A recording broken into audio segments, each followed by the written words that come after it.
Welcome to the show. I'm thrilled to have Dr. Laura Flores Shaw, assistant professor at the Johns Hopkins School of Education, on the show today. Hi, Laura. Hey there. I'm very happy to be here.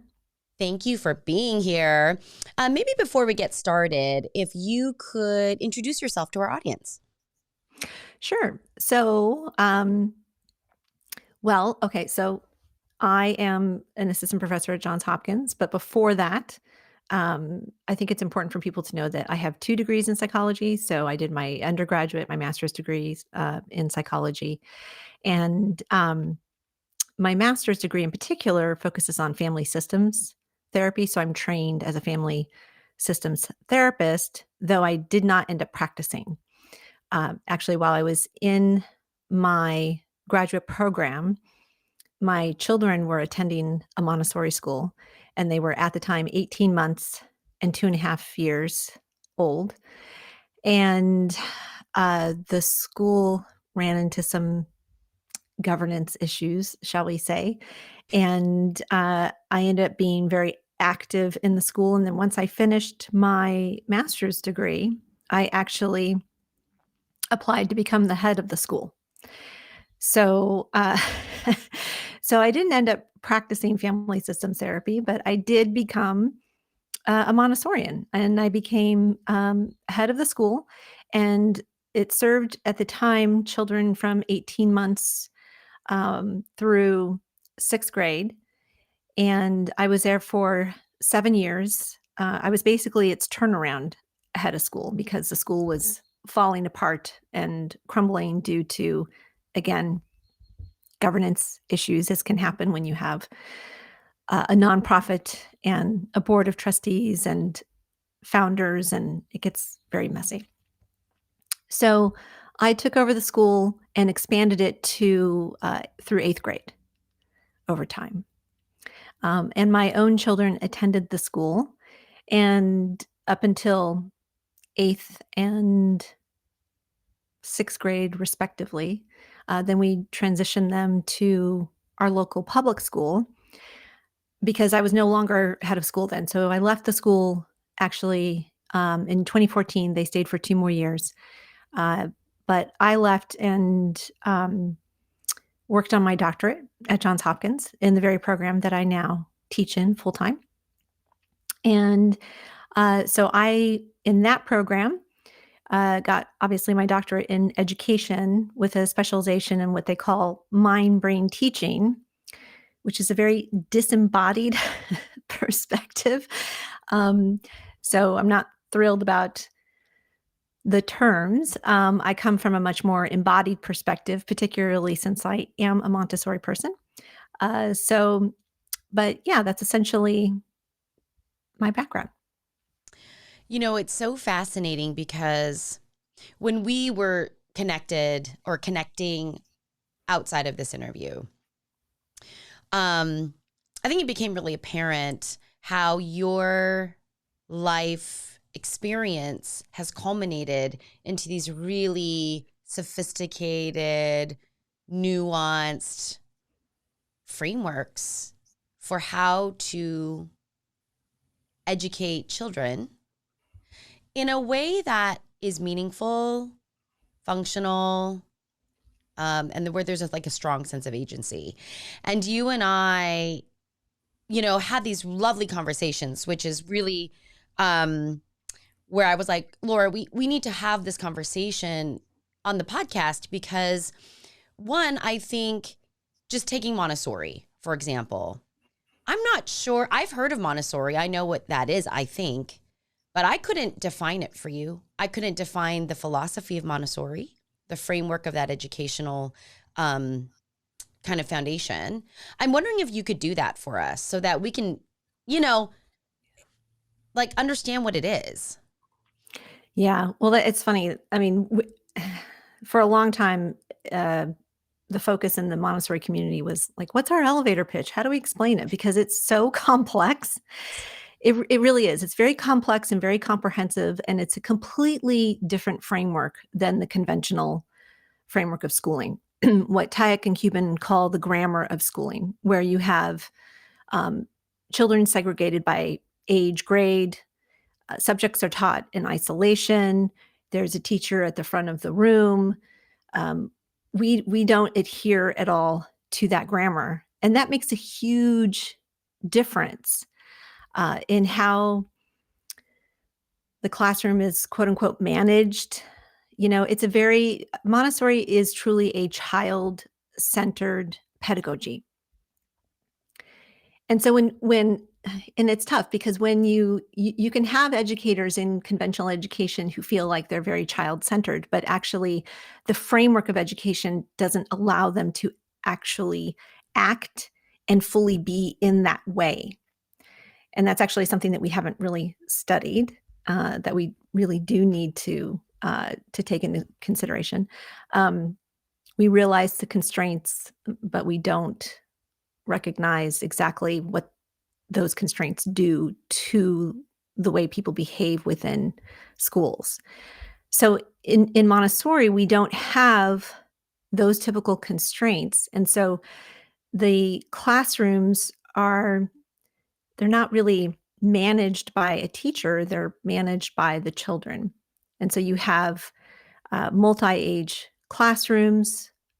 The age spans they're at least 3 years, starting at 3, 6. Well, actually, Montessori actually starts at birth and goes through adolescence. It starts at birth. And so you would have an infant room, and then you have what we would call a toddler room, which is 18 months through age 3, and then a 3 to 6 classroom. And then elementary, it could be ages 6 to 12 all in one room, or it's 3 to 9 and 9 to 12. And then you have adolescence. And adolescence can be 12 to 15, actually. I mean, we say 8th grade because typically, freshman year of high school starts in 9th grade. But with those multi-age groupings, the teacher doesn't have to be the one in charge because you have children who have been in that environment they're entering maybe their 3rd year, for instance, and they're leaders in the environment. And they're very inspiring also to the younger children. And so but when you have children who are all the same age, you have to then kind of control everybody. When you don't have children all the same age, you don't have to. So typically in like an elementary classroom, you'll walk into the elementary room and you'll have a hard time even finding the teacher because she might be sitting on the floor in a corner of the room with just 3 or 4 children, giving them a lesson. In the meantime, the rest of the children are doing their work. They know what projects they're supposed to be working on. They keep track of the work that they're doing in their work record journals. They're just very in charge of themselves. They're very directed in their learning. And the lessons really are just kind of jumping off points for then deeper exploration. So that's like at the elementary level. But from the 0 to 6, the children are really, it's really learning self-care primarily, first and foremost. All of the things involving self-care. And so the way that we do toileting and that sort of thing in the environment, and it's really great to have a mixed age group when you're doing toileting because you have some children who are in charge of their own toileting and others who aren't, and the younger ones see the older ones and they want to be like that. So it's not always the adult saying, you have to do this. In fact, it isn't that. That's not the way that the children have choice. You can give a presentation to a young child and they can decide to continue to work on it, or they can decide to clean it up and put it away. And they may not work on it for several days. And is the teacher going, oh gosh, when are they going to work on that? They need to work on that. I'm on a timeline. No, they just observe, they wait to see, and the child will take it out when they're ready. And then they will work on it and they'll repeat works on their own. But it's also a very embodied type of pedagogy. So it's not about filling the children's heads with content. It's really about It's about movement. It's a sensorial education. They learn the differences between tastes, like bitter and salt and all these different things, and um, smells and shapes and colors. And they learn how to move in the environment just through the preparation of the environment. So that's one of the key things that the adult is responsible for, is preparing the environment for the children, and where the children can move freely, choose the work that they're going to do, and concentrate on that work. So concentration is really big too. So if you have a child who might, let's say they're quote unquote working with the material incorrectly or not as shown, no one's going to stop them and say, stop doing that. You're doing that wrong. The materials are often self-correcting anyway. Mm-hmm. And so you just let the child engage in that work. Mm. And what's interesting is that what Dr. Montessori, so this is the other thing, Dr. Montessori didn't think up her pedagogy like in her head and then impose it upon children. That's not, that's definitely the case with other types of pedagogies, but not with Dr. Montessori. So she systematically observed children around the world. And so the practice is based on those observations. And what she saw is that very young children, let's say that they were kind of dysregulated in their actions and so forth, whatever it might be, or they were just, they could also be very shy, or they could be, however they were, like they would engage in concentration for a period of time, and they would emerge from that period of concentration and they would be satiated and calm. And so a child who might be really shy and to interact with other children would actually feel calm, satiated, and maybe feel a sense of confidence, and then want to go share a story with another child or an adult, or a child who was, running around the room prior to that, now didn't feel the need to run around the room. And so the concentration is really key. And we do find in the research that children in Montessori do have very good executive functioning.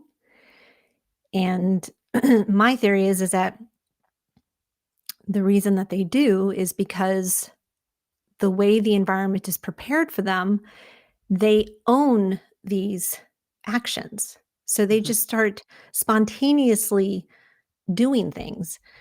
And like, for instance, when my younger son was 5, I would find crumpled up to-do lists in his lunchbox. And I asked him, I said, "What did Miss Ivy show you how to make a to-do list?" And he said, "No." And what I realized is that, well, first of all, he had learned how to write. And he also was used to planning his day, because he would walk in, greet the teacher with a hello and a handshake, and just get to work. And so he was used to planning his day by age 5. So that's what he would do. He actually, and then once he learned to write, he thought, "Oh, I can write down what I'm going to do, and I'm going to cross it off as I do these things." So it just becomes a part of who they are. So you don't have to have these explicit lessons Mm-hmm. on, here's how we manage our time and here's how we write a list. It's all embedded into the environment. And so the way the children move through the environment, it just becomes embodied within them. And then that becomes their way of being.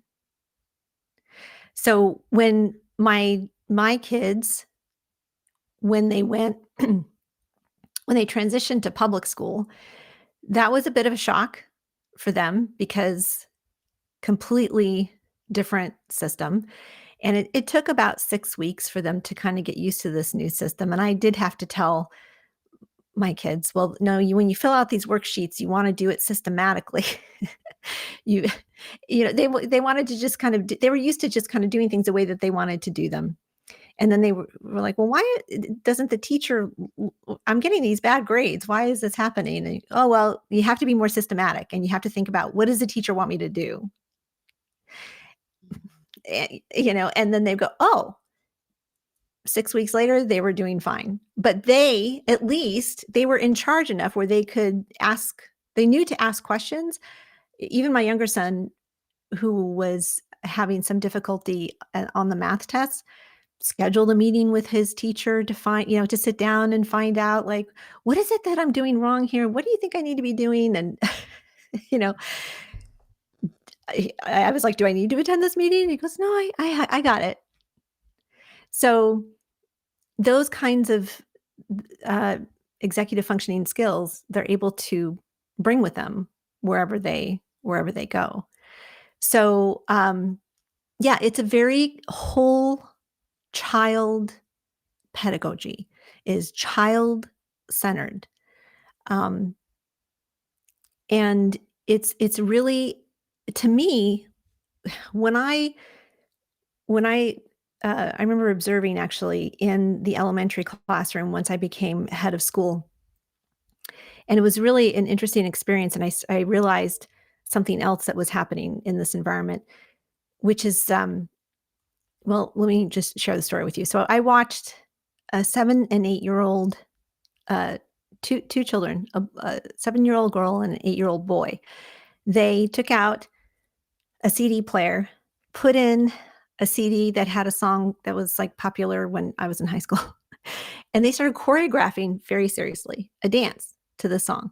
And I'm looking around the room. So this was a 6 to 12 classroom at the time, because we were growing the school. So we had to combine the lower and upper elementary.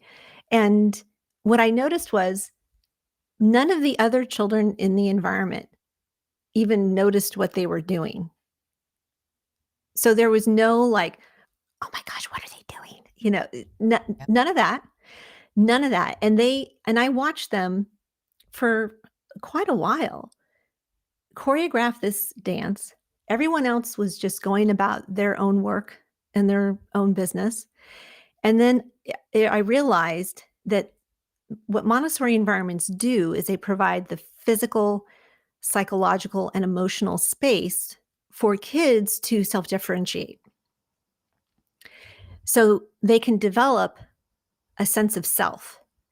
A self-differentiated person is someone who knows their own thoughts and feelings from those of others, right? And this is based on Murray Bowen's theory, family systems theory. But at the same time, as Bowen understood, we are individuals, but we are always in tension with togetherness because we live with others. We live in society. And that's what Montessori environments provide. They provide an opportunity for self-differentiation, but self-differentiation in tension with a togetherness. So the children, they really do come to understand how to manage conflict, disagreements, these types of things. And they manage those things. The adults don't intervene and say, you need to apologize and do all of this stuff. The children will work it out. So if the elementary class, for instance, if they're having issues at recess, because they're all playing some game together, but now they're starting to argue, a child will put that issue on the agenda for the class weekly meeting. That is then led by another child, and they come to figure out, like, well, how are we going to manage this? What are we going to do? So, Montessori environments are not utopias because they're full of people. So there's always going to be issues and personality clashes, right? But you learn how to navigate those issues in a more productive way. So, yeah, so that's why it's hard to explain because it is so different. And what's interesting is when we would have uh, parents come, like open house nights or back to school nights, or it- parents would stay in the elementary classroom, and we would have some works out, maybe that had some explanation of what this work does, like this is a division work, or this is a science work, or whatever it is. And parents would go, well, what are the kids doing when the teacher's giving a lesson? And we would say, well, they're doing their work. And they, no, what? Because the assumption is that we have to control the kids. Yes. That's always the assumption, because we don't, it's really sad to say, but we actually don't respect children in our society, in our culture. We don't really respect children. And Montessori is very much about respecting the child and removing obstacles to each child's development. So, lessons are very personalized. We have the ability to do that because, again, attention can be paid to individual children because the other children, they have stuff to do. They're busy. They have things that they're curious about and that they want to engage in more deeply. They have going outs to plan. So that's what you might call a field trip or whatever. But like going outs are also an interesting example in Montessori, because we used to have parents who would volunteer to take children on going outs. And part of their sort of training, we would have to say, okay, well, you have to let the children run the going out. And that included giving the adult directions as to where to go. And so the adult would say, but what if we get lost? Well, you get lost. So the children are going to have to figure it out. Mm-hmm. Is it really about getting to the destination? No, it's all about the process. And if you get to the destination, great. But it's what's really important is all of that process. So that's a huge focus in Montessori. That's why we don't have worksheets. We don't have textbooks. It's all about process. So, you want to research something? Take a trip to the library. Go to the public library. That's a going out. Make sure that you have a list of sort of topics that you really want to, or that are relevant, or books, or whatever it is. Like if you've done your research ahead of time, but it's about process as opposed to the product or the tests. We don't have tests, but we do have children who learn to know when they're really doing their best work and when they're not. So, and that's really important, because I find even with my adult students, so I teach at the master's level and in the doctorate level at Hopkins, I so often have students who will say, well, what are your expectations? And I put the question back on them. What are your expectations for this? What do you expect to get out of this? But it's very, and this is not the fault of teachers, because teachers didn't design the conventional education framework. So I want to be really clear about that. But the framework doesn't,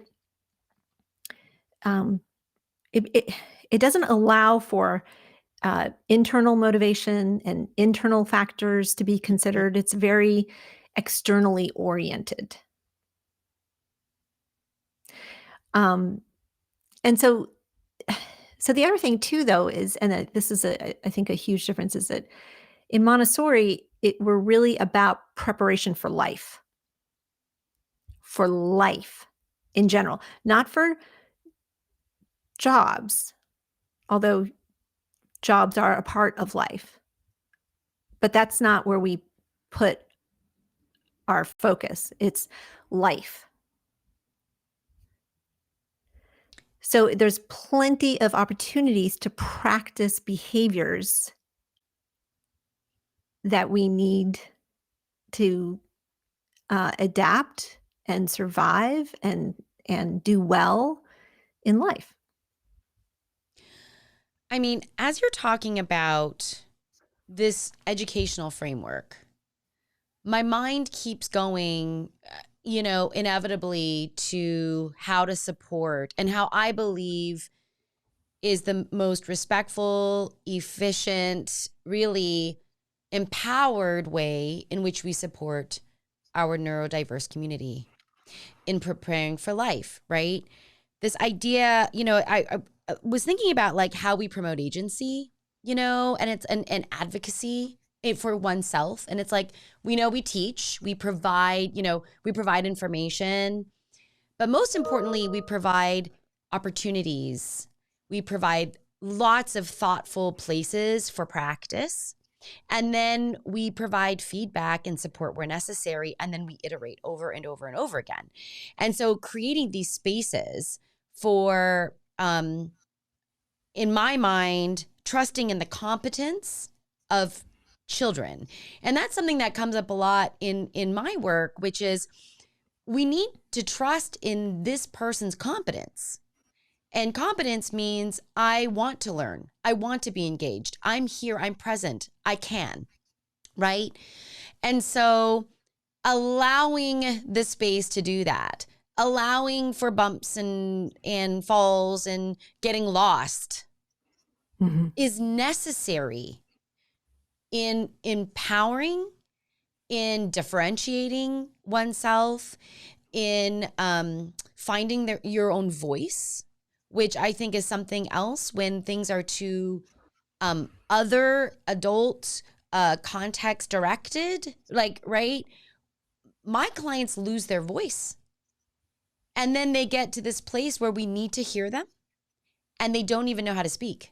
And I mean that more existentially than, and sometimes that's true. Sometimes we are working with and supporting individuals who text or type to speak, but really, like, what do you want? Yeah. Like, and I think as I'm listening to you, there's these incredible parallels to what my wish and hopes are for programs and supports for preparing our young neurodivergent clients, students, our neurodiverse community to be joyful, productive adults. Yeah. Like, some massive parallels here. Yes. Yes. You know what's interesting too is that I did for my internship year for my master's program, I worked in a couple of different public schools. One of them was an elementary school in West Covina. And so the kids who I saw, a lot of them got pulled out of their general classrooms to go into the special needs classroom is what they called it. And so sometimes I would go in there, and I remember the first time I went in there and I thought, this feels like a Montessori classroom. I mean, it's, there were definitely some parallels there.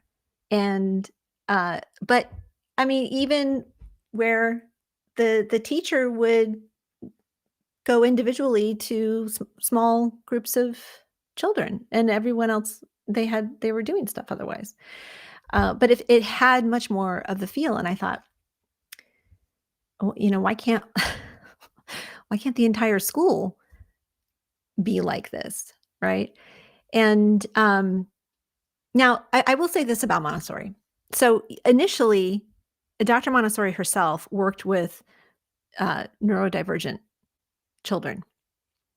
And that was initially, she was a physician, the first female physician in Italy. And she worked with neurodivergent children and then had the opportunity, was asked actually by a developer in San Lorenzo in Rome to start a school because all of these I think it was at the time 3 to 7-year-olds were just running around in the streets. And so he had an idea for a social project, essentially, where the children who all lived in the same complex, they would have a school in that building with a teacher. And it was a way to kind of get those kids off the streets. And so he asked Dr. Montessori, and she was delighted to be able to start the school because she wanted to see if the techniques and the materials that she had used with neurodivergent children would work with neurotypical children. And she was the materials are very she was very influenced by Itar and Sigwin. I'm mispronouncing their names. But so she worked, this pedagogy is really initially based on neurodivergent children. Now, I will say this though. So in terms of the pedagogy itself, I really believe that it is for all children. Now, is it for all families? Not necessarily, because if you don't have parents who are going to support what the school is doing, then it's not going to work. But I do think it's for all children. But the pedagogy is also implemented by people who have their own interpretations of what Dr. Montessori said. And so sometimes it really depends on the Montessori school and in terms of how they are, how experienced they are working with neurodivergent folks. And so I mean, autistic and neurodivergent folks. And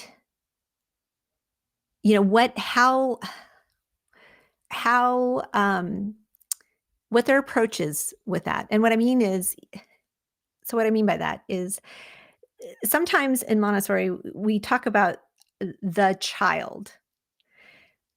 And that, I think, sometimes gets misinterpreted. So it becomes an idealization of a perfect child.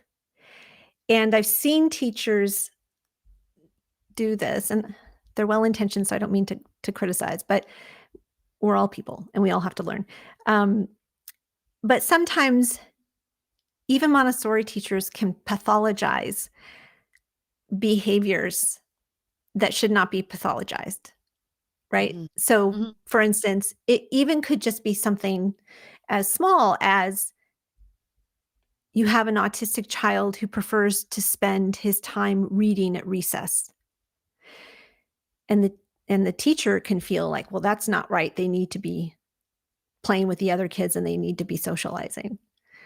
Okay, well, why do you think that? And where does that idealization come from of, right, that ideal child and the behaviors that they should be engaging in? So it's while I think that, again, Montessori environments can be great for all children, it really depends on the people implementing it. And luckily now, we're having a much broader conversation about, about neurodiversity in general, recognizing the human species is neurodiverse, right? Mm-hmm. And so I see Montessorians really making an effort to challenge maybe some of their initial assumptions in terms of how they might have been interpreting that idea of the child kind of thing.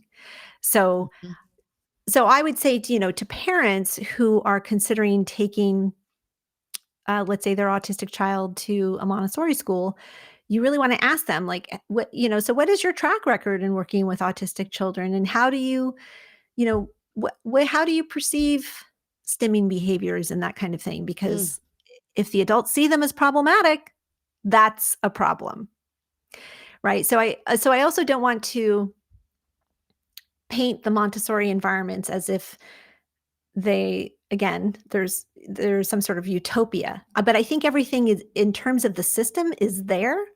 It's a question, as is always the case, of implementation. And as is always the case, we have to also, as the adults in the environment, we really have to work on ourselves and really look at our own biases and beliefs, and what assumptions do we have that we have, that have remained unexamined. Bring those things to the surface. And so, and e- even terms that we use in Montessori, and this is it's really a terrible term, in a lot of ways, but it's called normalization. And it doesn't mean making the child normal. It's not what it means. It's really a phenomenon, that phenomenon that I described, where, um, when you give children the opportunity to concentrate, they emerge and they feel satiated, and they're calm, and they can, they'll repeat works, and they'll start doing bigger things. It's more like Dr. Montessori said, maybe that behavior is normal for children, right? When we give them space, what to choose and to concentrate and do, as opposed to what we might think of normal behavior for a young child as a tantruming, defiant, right? So that's really more is what she was kind of saying. mm-hmm. But Montessori teachers don't even necessarily agree on how normalization is conceptualized and what behaviors demonstrate normalization, or is it a finite, is it something that, is it a point of arrival at age 6, and all these things. So they have to get together to ask themselves these questions. What does this mean? But I think one of the other questions they need to, well, I mean, a question that goes along with that is, what is my perception of the ideal child, and where does that come from, and why do I have that perception? Yeah. I mean, I think what you've touched upon, one, I think that there's a change in the zeitgeist in Yeah. regards to thinking about neurodiversity and what that means in the context of the neuromajority. So really moving away from pathological models to, I think, more social models, right? That's just Mhm. one little piece that I think you highlighted so beautifully. And that we're all, I think, I was encouraged to do this in my training, which was, what are my beliefs and assumptions that I bring to the table as a therapist, as a psychologist? Because inevitably, I'm part of the context of Oh, yeah. my client, right? Or my kid, or like, this is an interaction. So I must know that. And I think I learned this more and more as I'm supporting parents as well, who have transitioning aged kiddos, right? Kids that are teenagers who are preparing to leave to college or leave the district, or, graduate high school. Um, and encouraging the parent to think about themselves again has been a big shift, because I think parents think a lot about themselves when they have like very little ones, because I think that pops up quite a bit. You're bumping up against maybe someone that doesn't have a lot of language, and it's communicating in lots of different ways. Um, and then there's this kind of natural, sometimes, separation and autonomy that's happening with teenagers. But in my work, I find that as parents are probably going to support their autistic teen who's going to be an adult soon, that their kid's going to be with them for a while longer.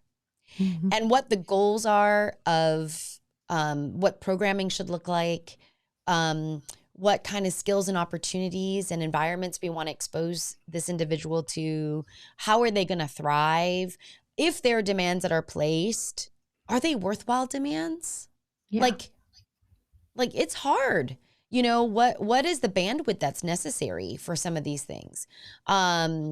And do we have to do those things? And I think you actually, I mean, just if you're looking at the Montessori kind of framework early on, when children are allowed to do some of that exploration, they actually kind of know they're bumping up against what I like to do, what comes easy for me, what's harder for me, how do I need to navigate that or problem solve that, which is exactly what actually I find to be missing. So in so many ways, and you and I can talk about executive functioning another time, because I think that is its own separate episode, really, if we really want to dig into what that truly is and Mhm. how it can be defined in these biased ways based on Mhm. who is implementing whatever system is happening or at play, right? But how do we promote, I guess, the agency, the self-awareness, the self-management of a young person in the context of their adult lives?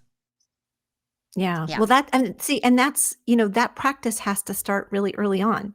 So I think, and it's really strange that we have this view that we sort of do everything for our kids. And then, you know, e even our neurotypical kids, we do everything for them. And then we say, "Go off to college and make good choices now." And yet they have no actual practice in making good choices or taking care of themselves or making their food or Mhm. even doing their laundry or doing all of those things simultaneously while they're thinking about a research paper that they need to write, you know? So it's like very few, well, I mean, I've read uh, some studies that talk about how fewer and fewer kids are even partaking in care of the home and that kind of thing. That's all self-care. That's all Mhm. care of the self, right? So, Yeah. but those are behaviors that have to be practiced. They don't just suddenly emerge because you turn a certain age. They have we are we're not just brains, we're brains and bodies. So, and I think everybody knows too, right? That if you have a certain habit of doing things, you can't just go, "Oh yeah, that's a bad habit. I'm not going to do that anymore." And make a decision to you actually it's really hard to change those habits. So you have to Yes. if if if if if all kids are not having opportunities to practice, the, we're doing them a huge disservice. And we're really, preparing them to be very anxious when and just flooded when they have to eventually leave our homes, whether that's at age 18 or age 25 or age 30. And right, so everybody's also practice plan is gonna be different. It's gonna be according to, um, you know, their, abilities at certain times, which are gonna change all the time, right? And so, but, yeah, we have to give them time to in a real way too, in a real way, not Yes. just in these sort of, artificial types of I can't think of a good example, but, we all know in learning transfer doesn't really work, right? So you have to give real life situations. So if you're about to go to the grocery store and you're going to take your kid with you, if they're 6, you can ask them like, "Well, what do you think we need from the store?" Right? Get them to right? Mhm. And now they're starting to think ahead or I mean, these little things that we can do. But it's amazing how we think also that what what kids are capable and not capable of. And we can tend to maybe infantilize our kids for a fairly Long time. long time. You know, this goes back to creating thoughtful environments. You brought that up early on as you were talking about the Montessori framework, right? Like the adults are really responsible to create an environment that is safe for exploration and is rich with experience, right? And I feel like that's the same thing when it comes to self-care. We need to be mindful and thoughtful about the opportunities for practice. We need to prepare the environment for that. And as you were talking, I was thinking like, you know, how important learning, if we want to generalize learning, learning has to be context dependent. And so when we simulate, or like when we use it like a discrete trial, for example, which is, you know, really a main teaching strategy of ABA, let's just say, you know, learning a very discrete thing. So for example, maybe reading emotions, when we just do that on flashcards and then we don't do anything else with it and it's completely out of the context of a situation, it doesn't really go anywhere. It might make us feel good, like, oh, the outcome of that is now I got 100%, or I could identify 10 out of 10 of those flashcards. But the reality is that meant nothing. It was not connected to the experience. And heaven forbid we get into an experience where we're stressed or irritated or frustrated, and we're completely overwhelmed by our sensory experiences of that. And all the planning of how to manage or how to cope, let's just say, went out the window. Yeah. So, you know, and that's where I see it very functionally, you know, and that these practice plans are really important because, you know, if it gets to be too much, you could just pair it or, you know, connect it to something that's already happening. Every time we go to the grocery store, I want you to think ahead about what we need, right? And then that's the only thing you do for a bit. Like just focus on that, pair it to something already, you know? And so, I mean, I didn't know that Montessori started in this way. I didn't know it started with, you know, with neurodivergent children. Like really, I had no idea. And now I'm like, oh, that makes a lot of sense. It makes a lot of sense. Laura, if there was one takeaway, so let's say that some of our audience was able to make it here because yay you, whoever made it to the end of this interview, I love it. I love you. What is one takeaway? If you're like, if there's only one thing to take away from this interview, what would it be? Well, I think, okay, so let me ask you, like, from what perspective? So whose Let's say from a perspective am I parent thinking? perspective. Okay. From a parent perspective. Yeah. So the big takeaway is that, you know, particularly if your child is autistic or otherwise neurodivergent, and you are interested in looking at alternative forms of education for your child, definitely look at Montessori, but look at it with a critical eye, right? So, and ask those questions. How much experience do you have? What is your perception of XYZ behaviors? Because we don't want to be, we never want to put our children in a situation where we're basically forcing them to replace what are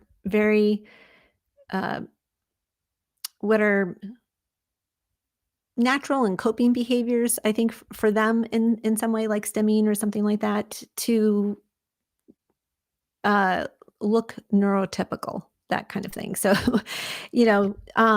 so that's one big takeaway. The other big takeaway is to, and I think, you were saying this earlier, presume competence and provide opportunities for your kids to practice these behaviors, so that's really preparing them for life. It's not doing for them, it's giving them those opportunities. And I know as parents, it can be hard. I mean, I know when my kids were really young, watching them put their shoes on, was like watching paint dry. It could be painful because you're thinking, we have places to go, things to do, that kind of thing. But really, I think what we want to do is take time for that practice to happen, right? So do it when it doesn't matter that you have to be somewhere at a certain time or whatever, right? Create those open spaces. Yeah. So it's kind of like, allowing yourself to get lost on the way to the going out destination, but it's not the destination that matters, it's the process.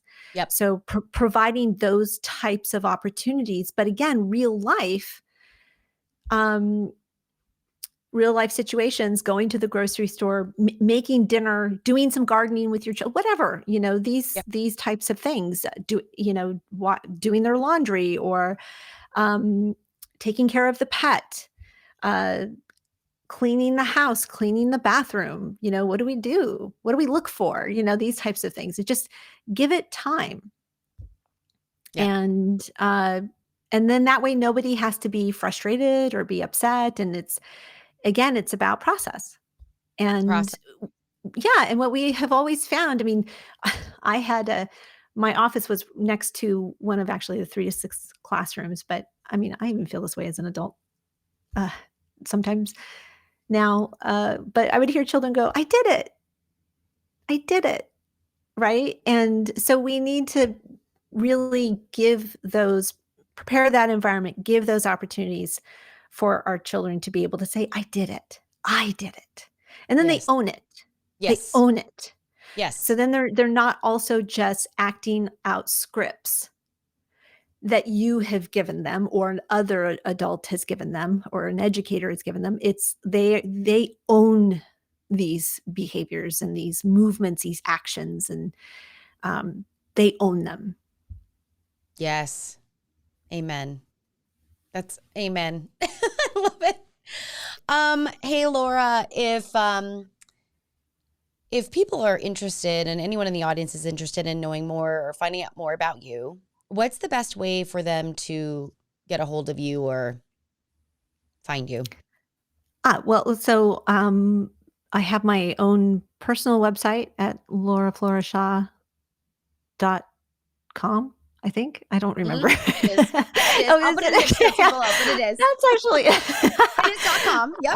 yes, and, I also have, whitepaperpress.us. So there I feature white papers that I wrote for the Montessori community. Um, they're actually education, um, like they're very, informative for non-Montessorians to be able to see how, Montessori as a pedagogy actually aligns with current research. So, and they can find, uh, my volumes of the Montessori white papers on Amazon as well. Awesome. Thank you so much, Laura, for being here today. Oh, sure. Thank you for having me. I really appreciate it. I love any opportunity to talk about Montessori education. So thank you.